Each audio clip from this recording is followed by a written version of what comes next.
So, Dr. Bong, perhaps what's noticeable about those opening remarks we just saw there between the two is Biegun's mentioning of the final fully verified denuclearization of North Korea. He seemed to stress that a little bit. Do you think that was a deliberate message by Biegun to Lee and the Moon administration, which has recently focused more on cooperation with North Korea rather than perhaps a denuclearization?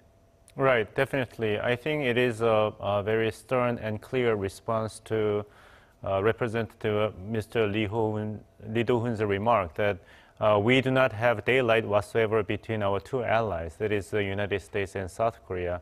But unfortunately, Stephen Biegun's remark and his emphasis on accomplishment of the final and fully verified denuclearization of North Korea as an absolute precondition for ending hostility on the Korean Peninsula is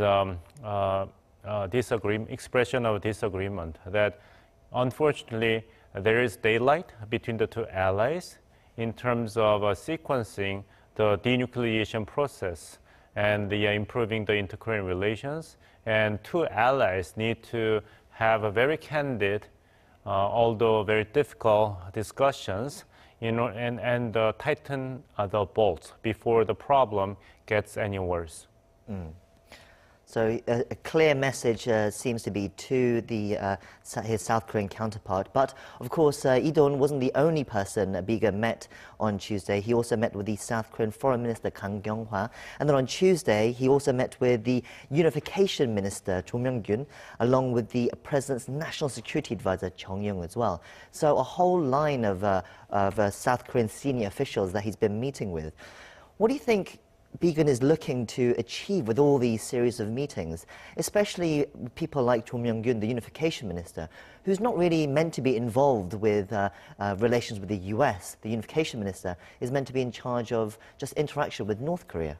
The purpose of having these multiple meetings with important leaders in the Moon Jae-in government of South Korea is to have himself opportunities to get educated about the Korean affairs, because Special Representative Biegun is not a long-standing expert on Asian affairs, nonetheless the Korean affairs. So he needs to go through a fast learning process. He himself mentioned that he has been in this position as a special representative for North Korea for the Trump administration for 2 months, but he has had about 12 meetings with his counterparts, and he made 4 or 5 visits to South Korea. So he's very diligent in terms of observing as many pieces of information about inter-Korean relations and North Korea, and try to have as many opportunities as possible to get engaged with members of the Moon Jae-in government of South Korea, so that, as he implied in his speech, in order to reduce or even eliminate any daylight between the two allies in dealing with nuclear North Korea. Could it be said, though, that his diligence to meet with South Korean officials over the last couple of months that he's been in his position is because he's not been able to meet with his North Korean counterparts, despite the words made by U.S. Secretary of State Pompeo, who said they would be meeting soon? Right. So his visit to South Korea instead of North Korea, or to Vienna, where he was supposed to have a meeting with his counterpart of North Korea, Mr. Choi Sung-hee, is a very clear indication that the United States will not easily relent to the pressure imposed by North Korea and its delaying strategy. If there will be no meeting between United States and North Korea, the United States will not just remain idle or just hopelessly waiting for North Korea to make additional moves in return for big concessions made by the United States. But the United States will remain steadfast without succumbing to the pressure of the delaying tactics of North Korea. So North Korea's strategy has been interposing South Korea between itself and the United States in order to obtain the status as a nuclear power state and receive a lot of economic benefits from the United States in return for very minimal concessions on the front of its nuclear weapon program and missiles. But the United States is not going to succumb to the pressure of that strategy, and by imposing kind of a stern message to its ally, which is South Korea, that North Korea's strategy will not really compel the United States to change its negotiating strategy. Let's go back to Biegun's meetings with South Korean officials. So one of the most surprising meetings that we haven't really talked about yet was his meeting with President Moon's Chief of Staff, Jong-seok, on Monday. Now, doesn't really meet with other diplomats. It's not really his job, especially not in his own anyway. But apparently it was requested by the US. Why do you think Biegun wanted to meet him? Well, Biegun wants to make a very comprehensive approach to dealing with this issue, nuclear North Korea, how to achieve the final and fully verified denuclearization of North Korea with a cooperation with its allies, such as South Korea and Japan. And as a chief of staff, Mr. Jong-seok is allegedly very influential upon persuading or dissuading the president to make important decisions with regard to keep process of inter-Korean cooperation and reconciliation, and the United States and South Korea's cooperation for joint security interest. So it is very noticeable that Special Representative Stephen Biegun specifically requested to arrange a meeting with Mr. Jong-seok, as well as a meeting that also included the Ministry of National Unification, which is somewhat unusual, right? Given the status of Mr. Biegun as a special representative for North Korea, meaning that this means that the United States is sending very clear message to the Moon Jae-in government. Any attempts to break out of the existing economic sanctions in the name of inducing North Korean leadership to denuclearization will not be supported by the United States. United States believe that sanctions must remain in place, if not further reinforced, in order to keep pressure on North Korean leadership to agree on taking concrete actions of denuclearization in verifiable way. The argument by the South Korean government is that in order to assure North Korean leadership that denuclearization must be made in order for the leadership to achieve the basic conditions for economic development and the termination of hostility with the United States since the Korean War. But the United States will not accept such a South Korean government's argument, which also, let me remind you, was not accepted by other European countries such as France, UK, and the members of the United Nations.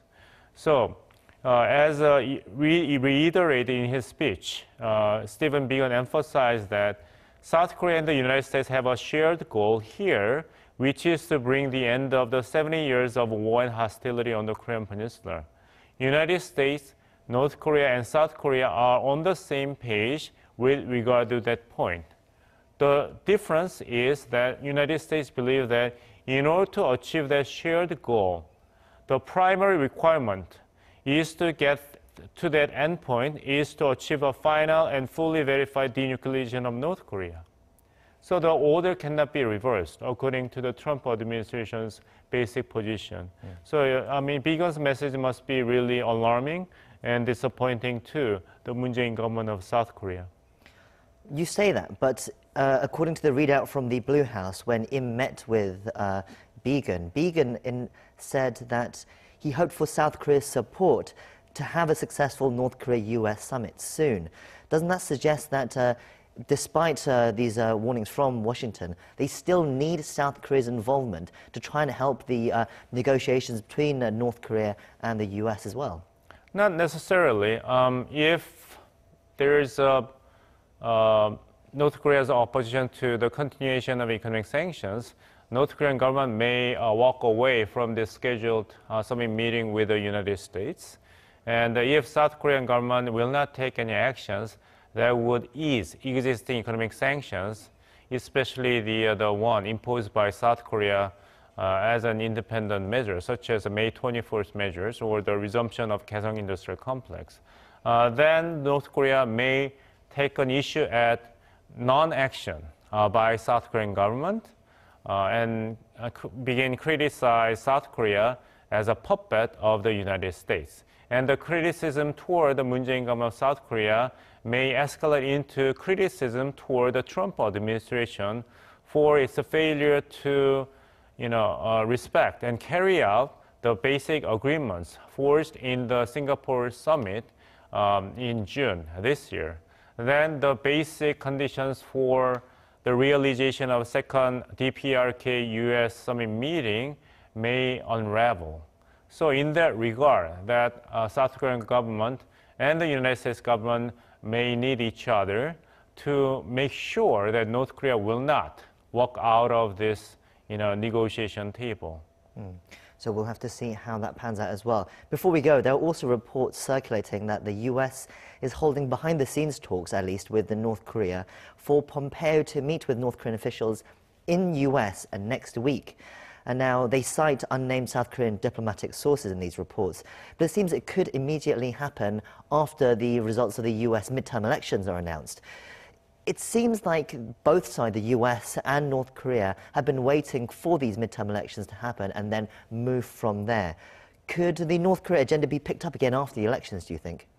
Definitely, but this is not a good strategy for North Korea. I have no intention to give a good counsel to North Korean government because I don't get paid by the government.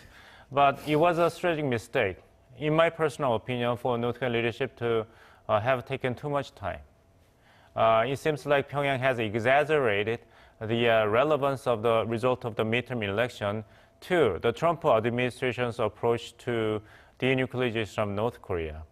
Elections are focused on local issues, like everywhere. United States midterm election is no exception. And defusing the missile and nuclear threat from North Korea is very important as a matter of national security for the United States and the President Trump of the United States.